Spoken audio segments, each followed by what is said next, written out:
이제 하나님의 말씀을 보겠습니다. 오늘은 우리가 성경을, 여러분들이 가져온 성경을 좀 봤으면 좋겠습니다.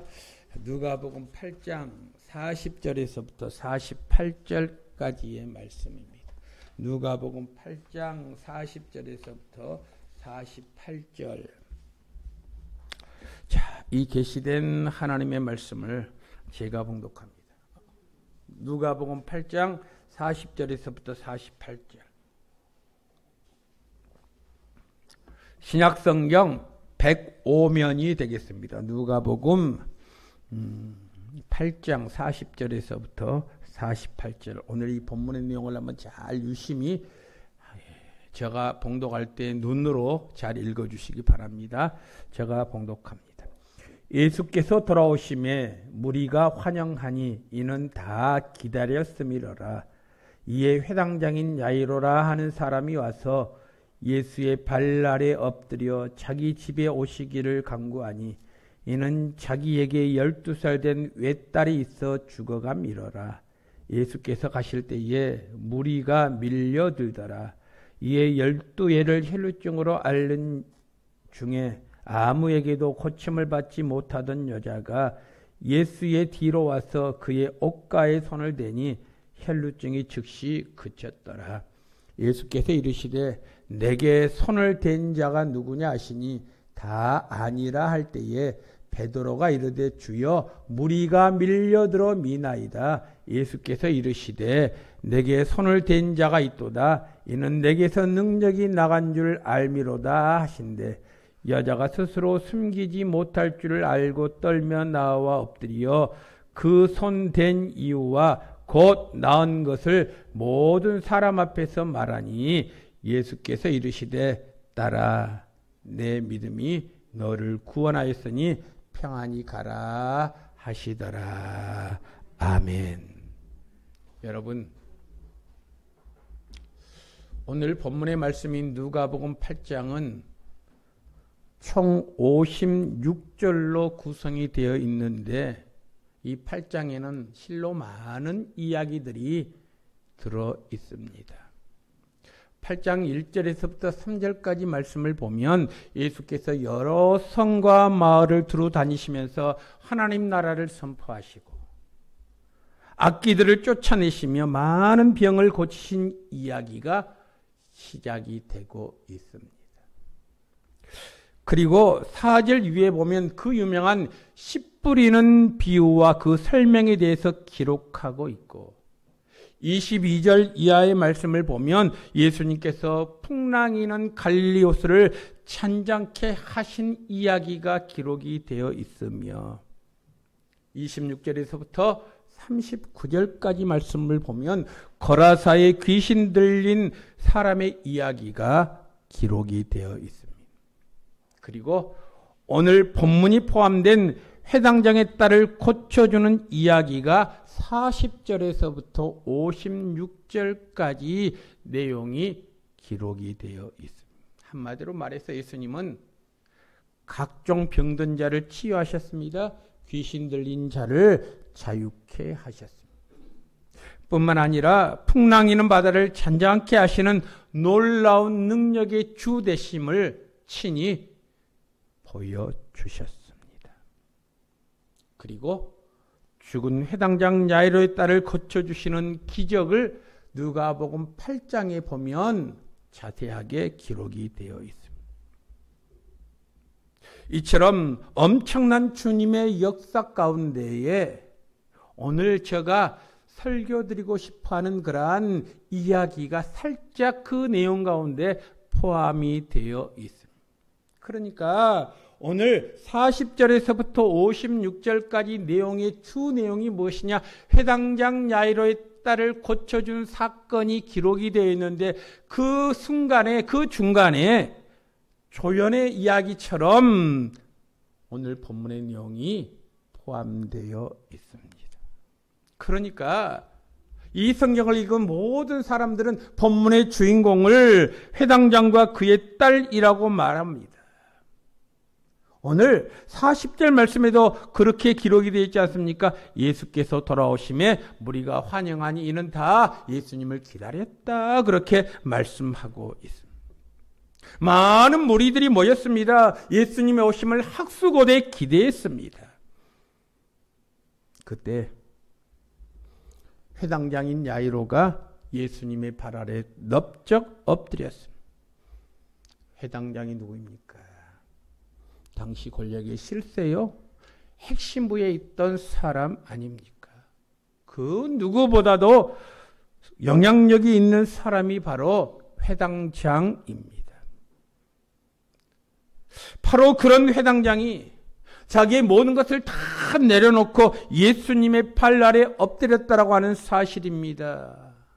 여러분, 권력을 가진 사람이 예수님께 엎드린다는 것은 결코 쉬운 일이 아닙니다. 어떤 이유가 있어서 예수님 앞에 엎드렸겠지요. 그 이유가 무엇입니까?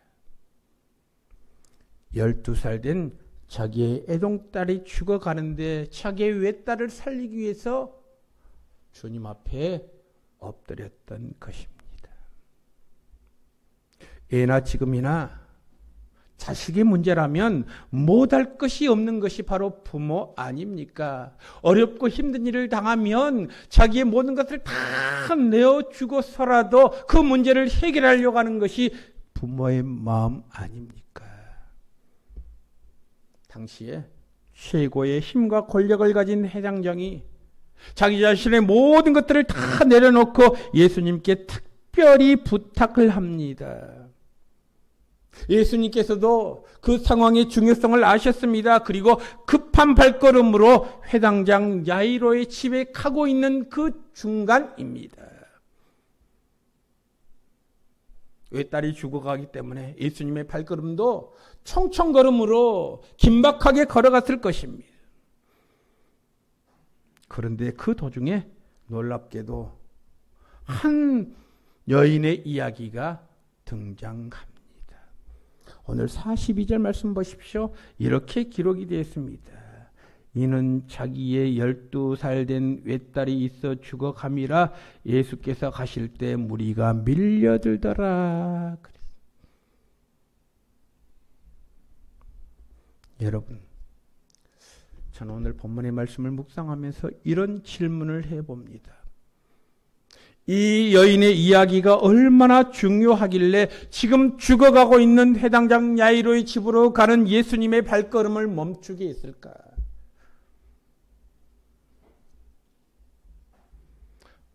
지금 죽어가는 사람이 눈앞에 있음에도 불구하고 예수님의 발걸음을 멈추게 했던 이 여인의 정체는 과연 누구인가?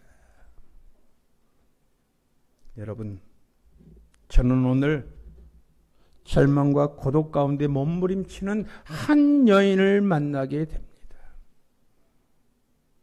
그 여인이 어떤 여인입니까? 오늘 43절 말씀 보니까요.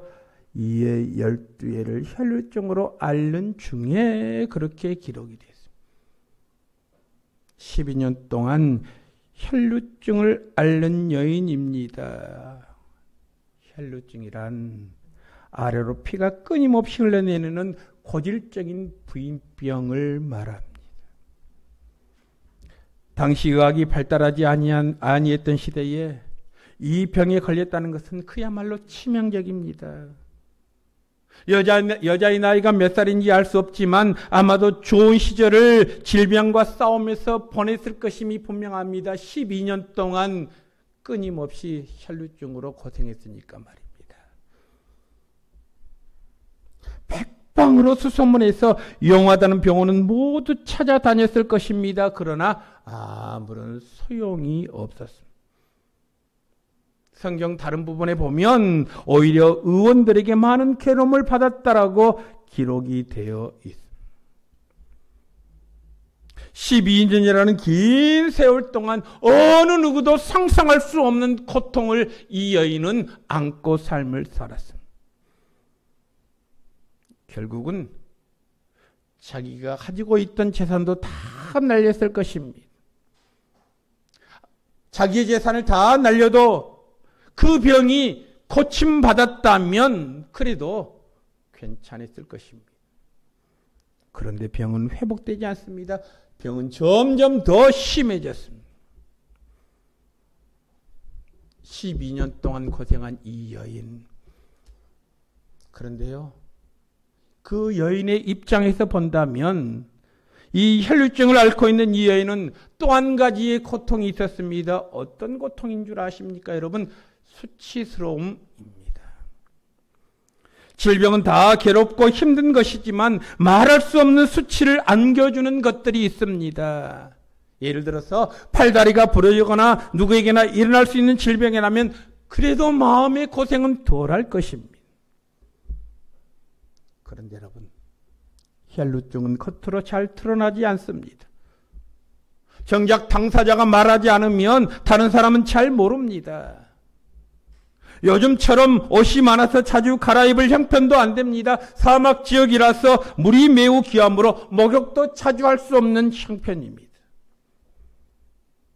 옷도 제대로 갈아입지 못하죠. 목욕도 제대로 할 수가 없지요. 그러니까 이 여인의 몸에서 나는 악취 한번 상상해 보셨습니까?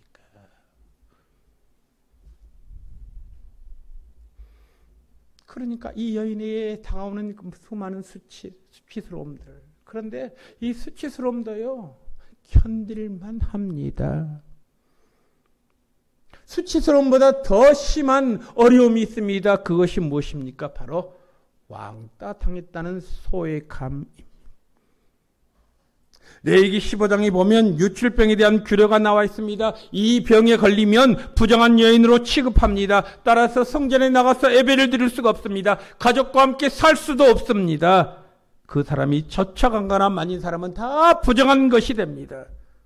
그렇기 때문에 공동체로부터 소외를 당하고 외롭고 고독하게 혼자 살아야 하는 그러한 소외감이 이 여인에게 물밀듯이 밀려왔을 것입니다. 여러분, 모든 사람으로부터 버림받은 이 고통을 한번 생각해 보십시오. 어렵고 힘들어도요, 주변에서 시시때때로 나에게 찾아와서 위로해 준 사람만 있으면 그래도 견딜만 합니다. 내가 아프고 어려움을 당할 때에 나도 과거에 당신과 똑같은 아픔을 당했어 라고 말하면서요, 따뜻한 말 한마디 하면 그래도 그 말 한마디에 위로받습니다. 그런데 어느 누구 찾아온 사람이 없습니다. 그 여인만 보면 멀리서 비껴 길을 갑니다. 말 그대로 죽음보다 더한 외로움이 이 여인에게 있었을 것입니다. 하루하루의 삶이 죽는 삶이었을 것입니다. 신음하던 삶이었을 것입니다. 고난 속에서 신음하던 이 여인의 모습 한번 상상해 보십시오. 그런데 지금 해당장 야이로의 딸을 고치기 위해서 총총걸음으로 다름나게 걸어가는 예수님. 그 예수님이요, 걸어가던 길을 멈추었습니다. 그리고 이 여인의 믿음을 주님께서 칭찬하셨습니다. 그리고 12년 동안 하혈하던 이 혈류증이 치유되고 회복되는 놀라운 기적을 경험하게 됩니다. 자, 그렇다면 여러분, 이 여인은 긴박했던 상황에서 예수님의 발걸음을 멈추게 하고 치유를 경험하는 놀라운 기적의 주인공이 되었는데 그 비결이 어디에 있습니까? 그 비결을 오늘 우리가 말씀을 통해서 한번 찾아보기를 원합니다. 자, 이 여인이 치유받는 비결, 그 첫 번째 비결이 무엇인 줄 아십니까? 그는 믿었습니다. 무엇을 믿었습니까? 예수님만이 유일한 삶의 희망이 되심을 믿었습니다. 예수님만이 나의 삶의 희망이다. 여러분, 아무런 희망이 없이 살아가던 여인에게 귀가 번쩍 뜨이는 놀라운 소문이 사람의 입에서 입으로 전달되어져서 드디어 이 여인에게 귀까지 들려왔습니다. 바로 예수님에 관한 소문이었지요. 각종 병든 자를 고치시고 풍랑이는 바다를 잠잠케 하시는 예수님, 심지어 죽은 자를 살리신다는 예수님의 소문을 이 여인이 듣게 되었습니다. 하루하루 절망 가운데 살아가던 이 여인은 예수님에 관한 소문을 듣는 순간 한 줄기 소망의 빛이 그 여인에게 비춰졌습니다. 절망에서 소망으로, 어둠 속에서 빛으로 다가오시는 주님의 숨결을 느낄 수 있었습니다. 여러분 한번 생각해 보십시오. 아무리 세상에서 부귀영화를 다 누린다고 할지라도 길이요 진리요 생명 되시는 예수님을 만나지 못하면 그 사람이 정말 행복한 사람일까요? 가진 것으로 행복합니까? 권력을 누리는 것으로 행복합니까? 순간적으로는 행복할 수 있지요. 그런데 그 행복은요, 잠깐입니다. 솔로몬이 고백하지 않았습니까? 헛되고 헛되며 헛되고 헛되니 모든 것이 다 헛되도다. 여러분 그렇습니다. 예수님을 만나지 못하면요, 그의 삶은 헛된 삶입니다. 의미가 없는 삶입니다. 그러므로 예수님은 모든 사람을 살리는 기쁜 소식 곧 복음입니다. 예수님의 소식은 누구에게나 좋은 소식입니다. 굿뉴스입니다. 예수님은 모든 죄를 사하시는 능력의 주님 아니십니까? 주님은 가난한 자를 부욕해 하십니다. 슬픔과 고통당하는 자에게 기쁨과 평안을 주시는 분이십니다. 병든 자에게 치유와 회복의 은혜를 주시는 분이십니다. 그러므로 누구라도 만나면 새로운 소망이 생긴다는 것입니다. 이 여인 그동안 12년 동안 혈루증으로 얼마나 절망 가운데 살았겠습니까? 그런데 절망의 자리를 박차고 희망의 자리로 달려갈 수 있는 근거가 이 여인에게 생기게 되었습니다. 어둠 속에서 방황하던 이 여인이 빛 가운데로 나아갈 수 있었습니다. 여러분, 예수님이 우리의 소망인 줄로 믿습니다. 예수님이 우리의 빛이신 줄로 믿습니다. 그러므로 우리가 아무리 현실이 힘들고 어렵다고 할지라도 내일에 대한 기대와 소망을 가져야 합니다. 절대로 포기해서는 안 됩니다. 이 여인이 포기했다고 한번 생각해 보십시오. 그럼 그는 인생의 낙오자가 되지 않았겠습니까? 여러분, 주님은 우리와 함께 하십니다. 그 아픔과 고통의 자리에서 주님이 우리를 도와주신다는 사실입니다. 이 시리야말로 복음의 소문이 필요한 때입니다. 복음의 능력이 요구되는 때입니다. 왜요? 많은 사람들이 지금 아픔과 고통 속에서 좌절하고 낙심하면서 삶을 살아가기 때문에 그렇습니다. 그래서 어떤 사람들은 삶에 대한 의욕조차 잃어버리고 그저 하루하루 어쩔 수 없이 살아나가는 사람이 우리 주변에 얼마나 많이 있습니까? 정말 이들에게 필요한 것이 있습니다. 물론 돈도 필요합니다. 물론 건강도 필요합니다. 그런데 그보다 더 필요한 것이 있습니다. 그것이 바로 복음인 줄로 믿습니다. 그러므로 우리는 무엇보다도 예수 그리스도를 소개해야 합니다. 예수님만이 우리의 삶의 유일한 소망이요 탈출기음을 깨우쳐 주어야 합니다. 많은 사람들에게 길이요 진리요 생명이신 예수 그리스도를 만나서 새로운 희망을 갖도록 우리가 권면해야 합니다. 이것이 우리의 사명 아니겠습니까? 혈루증으로 앓던 여인은 예수의 소문을 어렴풋이 누군가에게 들었습니다. 그 누군가에게 듣고 난 다음부터 그녀에게는 새로운 삶의 희망이 생기게 되었습니다. 여러분, 이 여인처럼 예수님만이 내 삶의 길이요 내 삶의 희망 되심을 믿음으로 고백하는 우리 성도들이 되기를 주님의 이름으로 축복합니다. 그 다음에 두 번째로 이 여인이 고침받을 수 있었던 이유는 두 번째로요, 주님을 만나고자 하는 열망이 있었기 때문에 그렇습니다. 여러분, 우리는 수많은 사람들을 통해서 이런저런 이야기를 다 듣습니다. 듣지만 듣는 것으로 그치면 무슨 의미가 있겠습니까?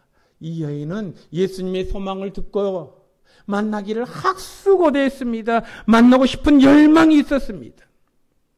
우리가 잘 알지 않습니까? 예수님 주변에는 항상 많은 무리들이 따라다녔습니다. 그런데 그 사람들이 모두 다 예수님을 만난 것이 아닙니다. 여기서 만난다라고 하는 것은 얼굴을 대면한다는 것이 아닙니다.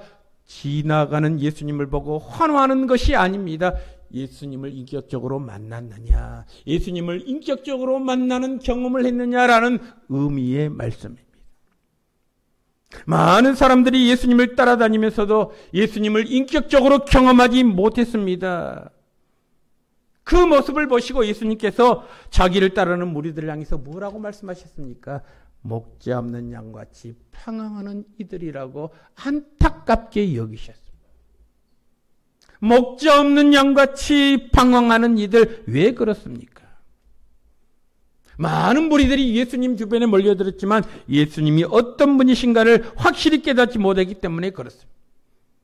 많은 무리들은 단지 예수님의 기적을 보고 따라다니는 자들이었습니다. 오병이어의 기적을 보고 예수님을 왕으로 삼고자 했습니다. 한마디로 말해서 자기의 경제적인 문제를 해결해 주는 분으로만 생각했습니다.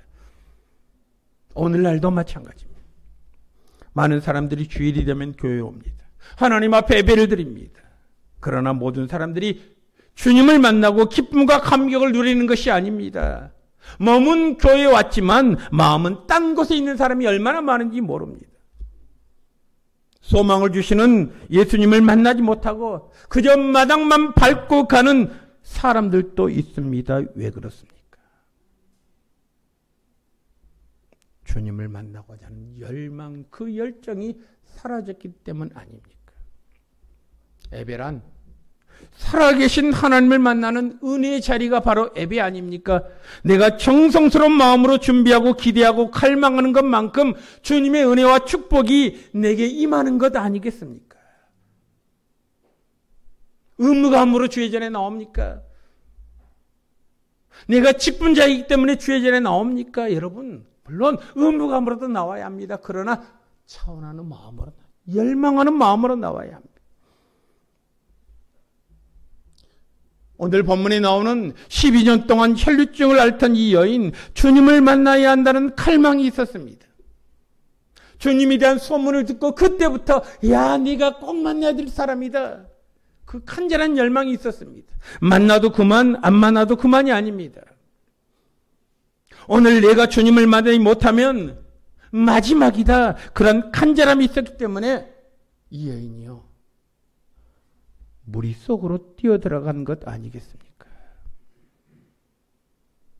오랫동안 예수 믿는 사람 중에 빠지게 되는 가장 큰 위험적인 요소가 무엇인 줄 아십니까? 하나님에 대한 불감증입니다. 습관에 따라서 예배당이 나옵니다. 어릴 때부터 신앙생활을 했기 때문에 그 어릴 때부터 신앙생활의 습관이 젖어서요, 아, 오늘 일요일이니까 교회 나가는 날이구나. 그렇게 해서 예배당에 나오는 사람들이 많습니다. 물론 모태신앙이 중요합니다. 그런데 모태신앙인이요, 나태함에 빠지기 쉬운 신앙인이기도 합니다. 모태신앙인의 특징이 무엇인 줄 아십니까? 하나님에 대해서는 아무런 감격도 감동도 없습니다. 타성에 젖어서 습관적으로 왔다 갔다 합니다. 그러므로 이보다 더 무서운 일이 없습니다. 하나님이 누구십니까? 어떤 마음으로 우리가 그 앞에 나가야 되겠습니까? 나에게 사랑하는 사람이 있다? 그러면요, 우리가 만나기 전부터 먼저 마음속에 설렘이 있지 않습니까? 그 사람, 사랑하는 사람과 만나서 무슨 이야기를 할까? 어떤 이야기를 할까? 어디서 밥을 먹을까? 어느 커피숍에 가서 이야기할까? 다 철저히 준비하지 않습니까? 그런데 우리가 주님 앞에 나오면서 왜 그런 설레임과 생명을 건 간절함이 언제부터 사라졌습니까? 여러분, 우리는 오늘 다시금 주의 전에 넣어서 하나님 앞에 예배 드릴 때, 주님, 이 예배 시간에 내가 주님을 만나지 못하면 저는 살 수 없습니다. 이 시간 나를 만나 주시옵소서, 나를 변화시켜 주시옵소서, 나를 치료해 주시옵소서, 성령의 능력으로 나를 채워 주시옵소서, 이러한 간절한 사모함이 저에게 그리고 여러분들에게 있기를 주님의 이름으로 축복합니다. 이러한 사모함이 있을 때에 우리의 모든 문제가 예수 그리스도 이름으로 해결되는 역사가 임하게 될 줄로 믿습니다. 만나고 싶어하는 강한 열망, 여러분. 자, 예수님에 대한 소문을 들었습니다. 만나고 싶은 강한 열망이 있습니다. 그러면 그 열망을 행동으로 옮겨야 될 것 아니겠습니까? 행동으로 옮긴다는 것은요, 보통 어려운 일이 아닙니다. 이 여인은 예수님께 나아가서 예수님의 옷깃에 손만 대도 치료될 수 있다라는 확실한 믿음이 있었습니다. 그 믿음이 있었기 때문에 열망을요, 행함으로 옮기는 그러한 동기부여가 된 것 아니겠습니까? 여러분 한번 생각해 보십시오. 혈루증을 앓던 여인이 예수님께 나온다는 것은 참으로 어려운 일입니다. 12년 동안 고생을 했기에 육체적으로 정신적으로 피폐해진 상황 아니겠습니까? 공동체로부터 함께하지 못하고 외롭게 고독하게 혼자 살아야 하는 이 여인. 그런데 공동체 안에, 무리 안에 들어가려고 해도 부정한 여인이기 때문에 무리 속에 함부로 들어갈 수가 없습니다. 무리 속에 숨어 들어갔다가 발각되기도 한다면 돌팔매질을 당해야만 했습니다. 그럼에도 불구하고 이 여인은 더 이상 자기의 근본적인 문제를 해결하고 싶어서 내가 돌팔매질을 당하도 좋다라고 하는 그런 마음으로 무리 속으로 들어갈 수가 있었습니다.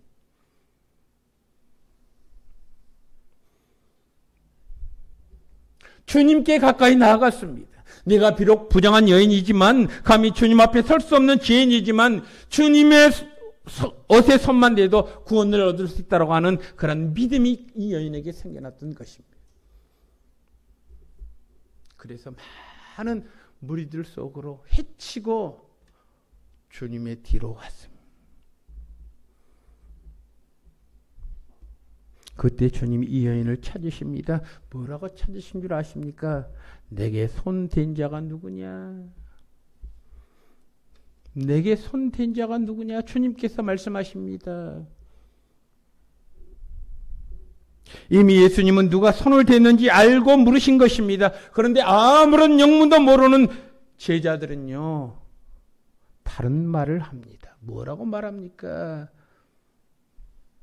아닙니다. 많은 무리들이 지금 주님 곁을 운집하고 있는데 많은 무리들이 예수님께 손을 댑니다. 특별히 베드로가 이렇게 말을 하죠. 무리가 밀려들어서 밀고 있습니다. 여러분, 베드로의 말이 옳습니다. 수많은 사람들이 밀고 당기는데 옷에 손을 닿은 사람이 한두 사람이 아닐 것 아니겠습니까? 그런데 예수님은 어쩌다 옷자락에 손을 닿은 그런 사람을 찾으신 것이 아닙니다. 어쩌다 아무 생각 없이 습관적으로 예배당에 나와 앉아있는 그런 사람을 찾으시는 하나님이 아니십니다. 옷자락만 만져도 치료될 수 있는 믿음을 가지고 겸손하게 주의 옷자락을 만진 그 여인, 이번이 마지막이라는 마음으로 주님을 만진 그 여인을 주님께서 지금 찾고 있는 것 아니겠습니까? 진실한 마음으로, 정직한 마음으로, 믿음과 겸손함을 가지고 주님을 찾는 사람, 참으로 떨리는 마음으로 간절하게 은혜를 사모하는 그 한 사람을 하나님께서는 지금 찾고 계셨다고 하는 사실입니다.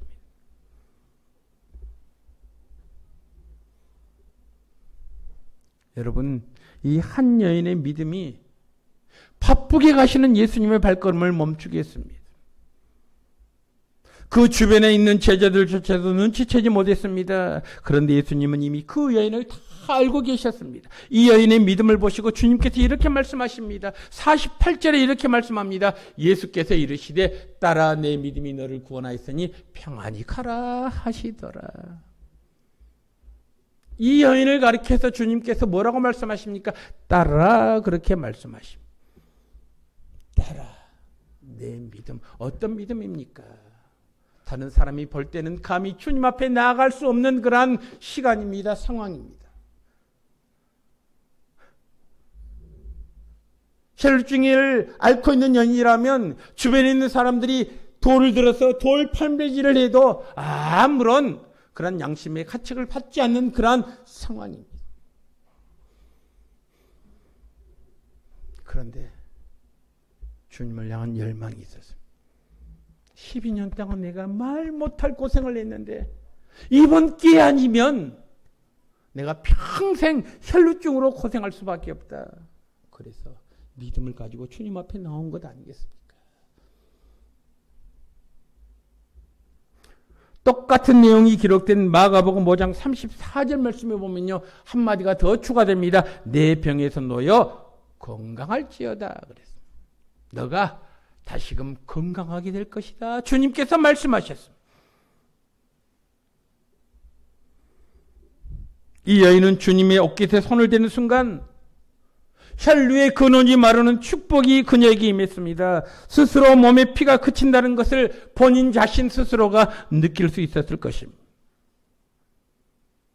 그 여인의 기쁨이 여러분 상상이 되십니까?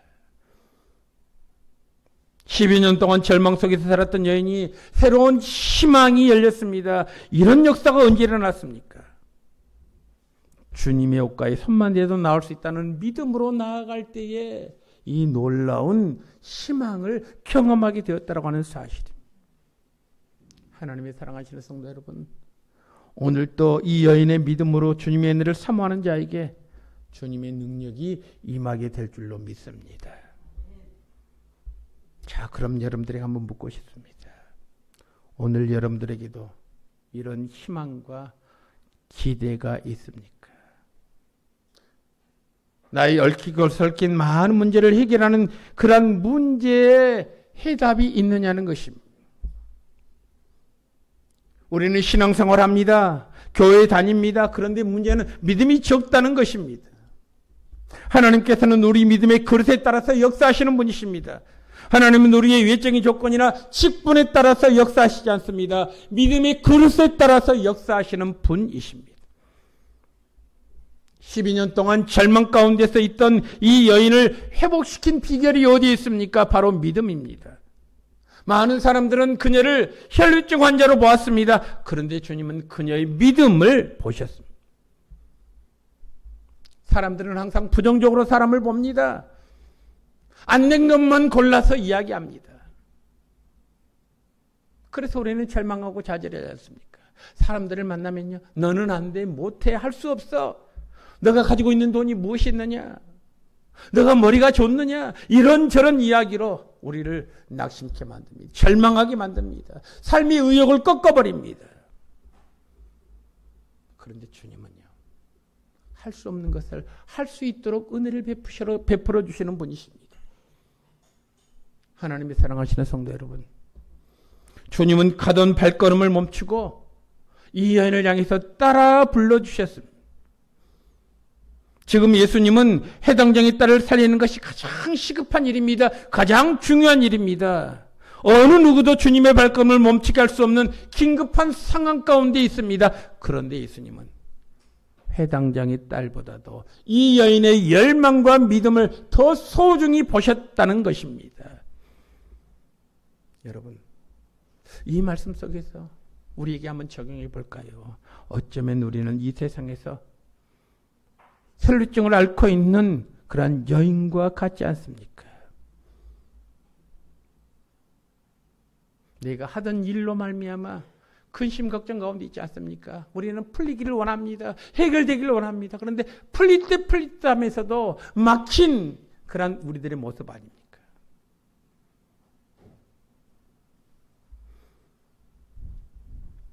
이 여인, 다른 사람은 다 인생이 나고자라고 생각했습니다. 그의 삶이 실패자라고 생각했습니다.